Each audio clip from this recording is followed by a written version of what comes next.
ये कहानी शुरू होती है सन 1981 से, जहां पर हमें सैन फ्रांसिस्को दिखाया जाता है। क्रिस गार्डनर जो अपनी पूरी जिंदगी की सेविंग्स को पोर्टेबल बोन डेंसिटी स्कैनर्स को खरीदने में इन्वेस्ट कर देता है, लेकिन क्रिस की किस्मत उसका साथ नहीं देती। ये मशीन पूरी तरह से मार्केट में फ्लॉप हो जाती है और अब उसकी मशीन, उसके स्कैनर्स बिकना बहुत मुश्किल हो जाते हैं, जिस वजह से धीरे धीरे उसकी फाइनेंशियल कंडीशन बहुत ज्यादा खराब हो जाती है। क्रिस अपनी पत्नी लिंडा और अपने बेटे क्रिस्टोफर के साथ एक किराए के घर पर रहता है। क्रिस्टोफर की फीस, घर का किराया और बहुत सारे और भी खर्चे हैं, जिन सब का बर्डन अब उसकी पत्नी के ऊपर आता है, जिस वजह से इन दोनों के रिश्ते अब खराब होना शुरू हो जाते हैं। हालांकि इसमें क्रिस की और उसकी पत्नी की कोई भी गलती नहीं होती। फाइनेंशियली बहुत ज्यादा स्ट्रगल कर रहे होते हैं। क्रिस भी बहुत मेहनत कर रहा है और उसे अपना घर चलाने के लिए महीने में 4 स्कैनर्स को बेचना होगा, लेकिन एक भी स्कैनर मुश्किल से बिक पाता है। अब एक दिन क्रिस जब अपने क्लाइंट को फोन कर रहा होता है, तभी उसके सामने एक बहुत ही शानदार गाड़ी आकर रुकती है, जिससे एक आदमी उतरता है। क्रिस उस गाड़ी को देखते ही रह जाता है। वो अपने आप को रोक नहीं पाता और उस आदमी से पूछता है कि I got 2 questions, what you do and how do you do it, यानी कि आप क्या करते हैं और इस सब को कैसे मैनेज करते हैं। वो आदमी एक बिल्डिंग की तरफ इशारा करते हुए कहता है कि I am a share broker. और जब क्रिस उस बिल्डिंग की तरफ देखता है तो वहां से जो भी कोई निकल रहा होता है वो सब के सब खुश होते हैं। उनके चेहरों पर मुस्कुराहट होती है, जो क्रिस की जिंदगी से लगभग पूरी तरह से गायब हो चुकी है। और क्रिस तय करता है कि वो भी एक शेयर ब्रोकर बनेगा। वो घर जाता और अपनी पत्नी से कहता है कि मैं सोच रहा हूँ कि मैं इस काम को छोड़ दूं और कोई जॉब कर लूं। उसकी पत्नी कहती है कि तुम बिल्कुल सही सोच रहे हो, वैसे भी तुम्हारे स्कैनर्स को कोई नहीं खरीदता। वो कहता है कि मैं सोच रहा हूं मैं एक शेयर ब्रोकर बन जाऊं। उसकी पत्नी उसे हैरानी से देखते हुए कहती है, नॉट एन एस्ट्रोनॉट, मतलब तुम एस्ट्रोनॉट नहीं बनना चाहते। दरअसल उसकी पत्नी को उस पर बिल्कुल भी कॉन्फिडेंस नहीं है। एक तरह से वो उसका मजाक उड़ाती है। ये सुनकर क्रिस को बिल्कुल भी अच्छा नहीं लगता। उसकी पत्नी अब तय कर लेती है कि वो क्रिस के साथ नहीं रहेगी और वो अपने बेटे को लेकर घर छोड़कर चली जाती है। क्रिस को इस बात से बहुत गुस्सा आता है। वो अपनी पत्नी से मिलता है और कहता है कि अगर तुम जाना चाहती हो तो जा सकती हो, लेकिन मेरा बेटा मेरे साथ रहेगा, क्योंकि क्रिस अपने बेटे से बहुत प्यार करता है और वो भी जानता है कि लीगली वो अपनी पत्नी से अपने बेटे को नहीं ले सकता।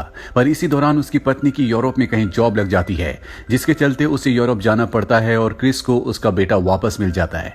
क्रिस जिस घर में रहता है उसने कई महीनों से रेंट नहीं दिया और एक दिन उसका ओनर उसके पास आता है और कहता है कि तुमने रेंट पे नहीं किया, मुझे अपने घर को पेंट करवाना है, तुम मेरा घर खाली कर दो। क्रिस कहता है कि मुझे कुछ दिनों की मोहलत और दे दो। ओनर कहता है कि ठीक है, तुम घर को पेंट कर दो, इसके बदले तुम 1 हफ्ते और रह सकते हो। इसी दौरान क्रिस ने शेयर मार्केट की जॉब के लिए अप्लाई कर दिया होता है और अगले दिन उसका इंटरव्यू है। रात को घर पेंट कर रहा होता है, तभी उसके घर में पुलिस आ जाती है और उसे अरेस्ट कर लिया जाता है। दरअसल उसने पार्किंग के जो टिकट्स होते हैं, यानी कि पार्किंग के जो चार्जेस होते हैं, वो नहीं भरे होते और अब उसे अरेस्ट कर लिया गया है। हालांकि वो पुलिस से बहुत रिक्वेस्ट करता है कि मुझे छोड़ दो। पुलिस कहती है कि हमारे कुछ रूल्स हैं, हम तुम्हें कल सुबह 10 बजे से पहले नहीं छोड़ सकते।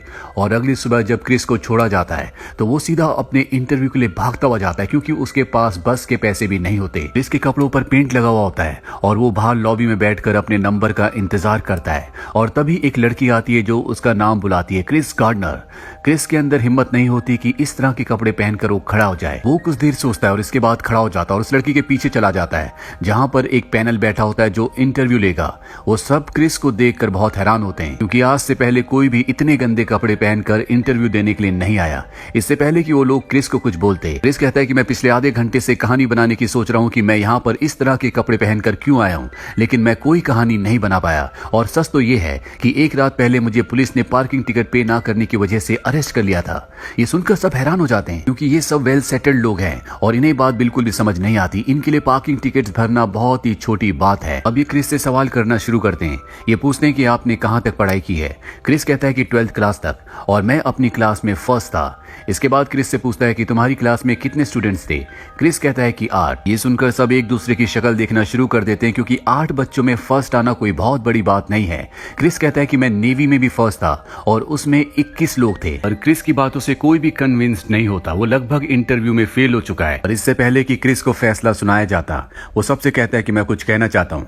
अगर कोई मुझसे सवाल पूछता है और मुझे जवाब नहीं आता तो मैं साफ साफ कह देता हूँ कि मुझे जवाब नहीं आता, पर मैं एक बात की शर्त लगा सकता हूँ कि मैं जानता हूँ कि जवाब कैसे ढूंढा जाता है और मैं जवाब ढूंढ कर रहता हूँ।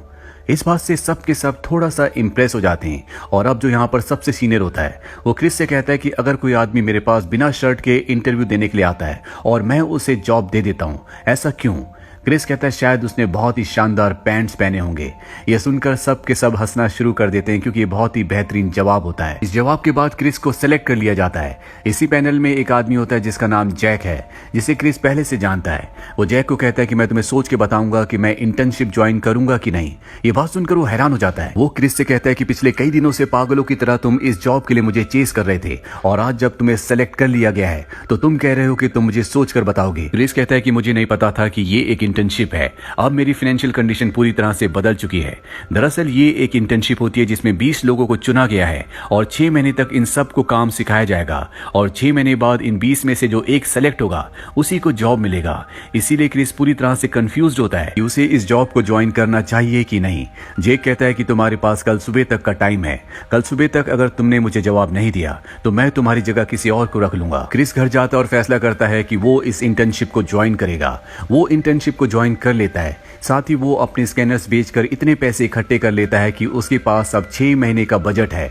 वो अपना घर भी शिफ्ट कर लेता है। अब वो एक छोटे से घर में अपने बेटे के साथ रहता है और एक शाम को जब वो ऑफिस से घर आता है तो उसे बैंक की तरफ से, गवर्नमेंट की तरफ से एक लेटर मिलता है जिसमें लिखा होता है कि आपने अपने टैक्स नहीं भरे, इसीलिए आपके बैंक में जितने भी पैसे हैं उस सारे अमाउंट को गवर्नमेंट ने ले लिया है। इस बात से क्रिस की पूरी दुनिया बदल जाती है। उसके पास अब पैसे कमाने का कोई भी अच्छा जरिया नहीं है। हालांकि वो गवर्नमेंट को कॉल भी करता है लेकिन इसका कोई फायदा नहीं होता। कुछ दिन और बीत जाते हैं और अब वो इस घर का भी रेंट नहीं दे पाता और एक रात को जब वो अपने बेटे के साथ वापस आता है तो वो देखता है कि उसका सामान बाहर है। उसे नहीं पता कि उसे कहाँ जाना है। उसके पास उसका बेटा है, उसका सामान है और जेब में पैसे नहीं है। इसीलिए वो अपने दोस्त के पास जाता है जिसने कभी उससे कुछ डॉलर उधार लिए थे। वो उसका दरवाजा खटखटाता है और कहता है कि मुझे मेरे पैसे वापस करो और उसका दोस्त दरवाजा नहीं खोलता क्योंकि वो उसके पैसे नहीं लौटाना चाहता। क्रिस अब पूरी तरह से हताश है। उसके पास उसका सामान है, साथ ही उसका छोटा सा बेटा। उसे समझ नहीं आता कि उसे क्या करना चाहिए। वो अपना सामान और अपने बेटे को लेकर मेट्रो स्टेशन पर जाता है और सोच रहा होता है कि अब वो कहाँ जाएगा। ना तो उसके पास घर है और ना ही पैसे। क्रिस का बेटा क्रिस्टोफर पूछता है कि हम कहाँ जा रहे हैं। क्रिस कहता है कि मुझे नहीं पता। उसके पास जाने के लिए, रहने के लिए कोई भी जगह नहीं है और तभी क्रिस के मन में एक आइडिया आता है। वो अपने बेटे को एक गेम खिलाता है जिसमें वो उसे चीजों को विजुअलाइज करने के लिए कहता है। उसका बेटा भी उसके साथ खेलना शुरू कर देता है और खेल खेल में वो उसे मेट्रो के टॉयलेट में ले जाता है और दरवाजे को अंदर से बंद कर देता है। वो वहां पर नीचे कुछ पेपर्स बिछाकर उसी पर बैठ जाता है और अपने बेटे को अपनी गोद में लिटा लेता है। उसे पता है कि आज रात उसे यहीं टॉयलेट में बितानी होगी। हालांकि कई बार बाहर से लोग दरवाजा खटखटाते भी हैं लेकिन क्रिस दरवाजा नहीं खोलता। उसकी आंखों में आंसू होते हैं। क्रिस ने अपने आप को जिंदगी में इससे ज्यादा लाचार कभी महसूस नहीं किया। अगली सुबह वो अपने बेटे को स्कूल छोड़ने के बाद खुद अपने काम पर चला जाता है। काम से आने के बाद वो अपने बेटे को स्कूल से लाता है और अब वो शेल्टर ढूंढने के लिए चर्च में जाता है। लेकिन उस चर्च में उसे बताया जाता है कि ये चर्च सिर्फ फीमेल्स के लिए और बच्चों के लिए है। क्रिस अपने बेटे से बहुत प्यार करता है, इसीलिए वो उसे छोड़ना नहीं चाहता। वो एक दूसरे चर्च में जाता है जहां पर उसे जगह मिल जाती है। लेकिन अगर उसे रोज चर्च में रहना है तो उसे टाइम पर यहाँ पर आना होगा क्योंकि लाइन के शुरू के कुछ लोगों को चर्च में शेल्टर मिलता है, बाकी लोगों को नहीं दिया जाता क्योंकि यहाँ पर लिमिटेड जगह है। और क्रिस का असली स्ट्रगल अब शुरू होता है। हालांकि उसका ऑफिस 7 बजे तक है लेकिन वो तय करता है कि वो 5 बजे तक ही काम करेगा। इसीलिए वो पूरा दिन पानी नहीं पीता क्योंकि अगर उसने पानी पिया तो उसे टॉयलेट जाना होगा जिसमें टाइम वेस्ट होगा और वो अपने काम को 5 बजे तक खत्म नहीं कर पाएगा। इसीलिए वो दिन भर लगातार काम करता रहता है। इसी तरह से अब क्रिस के दिन गुजरना शुरू हो जाते हैं। वो काम करता है, अपने बेटे को स्कूल लाता और इसके बाद चर्च की लाइन में लग जाता है। अभी भी उसके पास एक स्कैनर बचा होता है जिसे वो बेचकर कुछ पैसे कमाना चाहता है। एक दिन वो अपने बेटे को बास्केटबॉल खिलाने के लिए ले जाता है। हालांकि उसका बेटा तो खेल रहा होता है लेकिन क्रिस अंदर से टूटा हुआ है और वो उसी टूटे दिल से अपने बेटे को कहता है कि कभी किसी को ये मत बोलने देना कि तुम कोई काम नहीं कर सकते। लोग जब खुद कोई काम नहीं कर पाते तो वो तुम्हें भी ये बताना चाहते हैं कि तुम भी नहीं कर पाओगे। अगर तुम्हारे कोई सपने हैं तो तुम्हें उन्हें संजोना होगा। अगर जिंदगी में तुम कुछ पाना चाहते हो तो जाओ और उस चीज को छीन लो। बस बात यहीं पर खत्म हो जाती है। दरअसल क्रिस ने ये बात अपने बेटे को अपने दिल से बोली होती है। वो भी अपनी जिंदगी में ऐसा ही कुछ करना चाहता है जिसके लिए वो संघर्ष कर रहा है। क्रिस के पास जो बोन स्कैनर बचा होता है वो उसे लेकर एक हॉस्पिटल में डॉक्टर के पास जाता है। ये डॉक्टर स्कैनर को खरीदना चाहता है पर जब क्रिस उसका डेमो देता है तो मशीन नहीं चलती, जिससे क्रिस का दिल टूट जाता है क्योंकि उसके पास अब पैसे पूरी तरह से खत्म हो चुके हैं।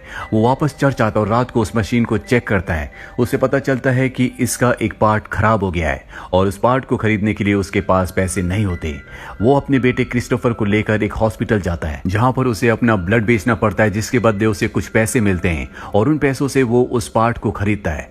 वापस आने के बाद वो उस पार्ट को जब मशीन में लगाता है, मशीन ठीक हो जाती है, जिससे उसे बहुत खुशी होती है और अब उस मशीन को बेचकर कुछ पैसे कमाता है और वो अपने बेटे के साथ आज चर्च में नहीं जाता बल्कि एक अच्छा कमरा किराए पर लेता है जहां पर ये दोनों के दोनों रात वहीं पर गुजारते हैं। कई दिनों के बाद इन्होंने टीवी देखा है और रात को ये दोनों के दोनों वहीं पर सो जाते हैं। वहीं क्रिस पूरी मेहनत कर रहा होता है, वो पूरे दिन कॉल्स करता है, साथ ही पर्सनली लोगों से मिलता है और वापस आने के बाद वो अपनी पढ़ाई भी करता है क्योंकि उसका एग्जाम होने वाला है। दरअसल इस इंटर्नशिप में एक थ्योरी का एग्जाम भी है जिसे पास करना बहुत ही जरूरी है और क्रिस के साथ जितने भी बाकी 19 लोग होते हैं ये सब के सब हाईली क्वालिफाइड होते हैं। क्रिस एक ऐसा होता है जो सिर्फ 12th पास होता है। एग्जाम का दिन आता और क्रिस ने बहुत अच्छी तैयारी की होती है, जिस वजह से वो सबसे पहले एग्जाम देकर निकल जाता है। उसी के साथ एक और इंटर्न होता है जो एग्जाम देकर उसी के साथ उसी लिफ्ट में आ जाता है जिससे वो जा रहा होता है। और जब एग्जाम के बारे में बात करते हैं वो आदमी क्रिस से पूछता है कि तुम्हारा एग्जाम कैसे हुआ।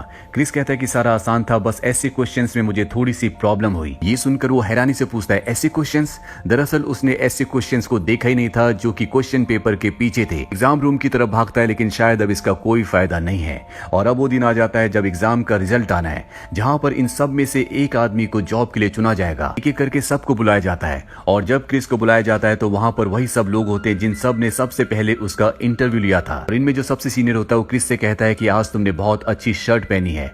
क्रिस कहता है कि आज मेरा यहाँ पर आखिरी दिन है, मैंने सोचा क्यों ना मैं एक अच्छी शर्ट पहन कर जाऊं।